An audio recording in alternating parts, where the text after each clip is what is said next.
It had to happen. Sometimes, life takes us through paths that don't make sense. We find ourselves in deep valleys or tough situations wondering, why is this happening to me? But I want to tell you today, it had to happen. God has a purpose, and in His divine plan, these situations shape our destiny. Let's start with Joseph. He had dreams of greatness, but his life took a sharp turn when his own brothers sold him into slavery. From the pit to Potiphar's house to prison, Joseph could have easily asked, "Why me?" But every step was God positioning him for His purpose.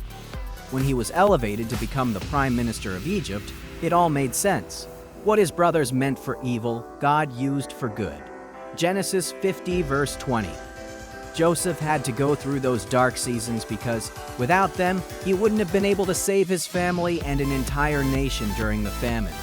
Sometimes, the pits in life are just the preparation for the palace. Now, think about Moses.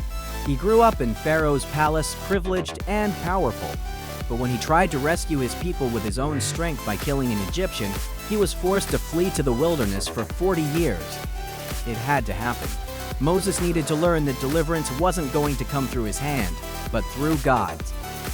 Only when he returned to Egypt, empowered by God, could he lead the Israelites out of slavery. God takes us through wilderness seasons to humble us and remind us that His power, not ours, will accomplish His purpose. Exodus 3 verse 7 to 10.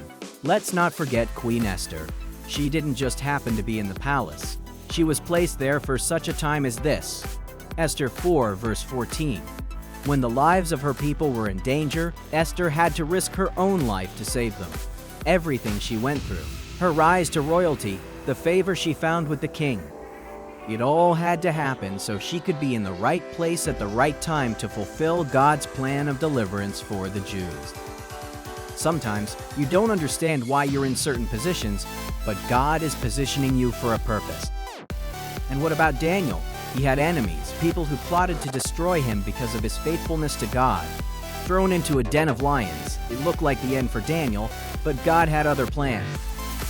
Not only did Daniel survive, but God used this situation to prove His power to the king and the entire kingdom. Daniel 6, verse 22. It had to happen because it wasn't just about Daniel. It was about showing that God is superior to any earthly power. And in one swoop, Daniel's enemies were dealt with. Conclusion. These stories teach us something powerful. Every hardship, every challenge, every season of difficulty had to happen. Joseph's pit, Moses' wilderness, Esther's palace, and Daniel's lion's den were all part of God's plan. Wherever you are today, trust that God is working in your life. Even when it doesn't make sense, God has a purpose, and His hand is moving behind the scenes. Remember, it had to happen.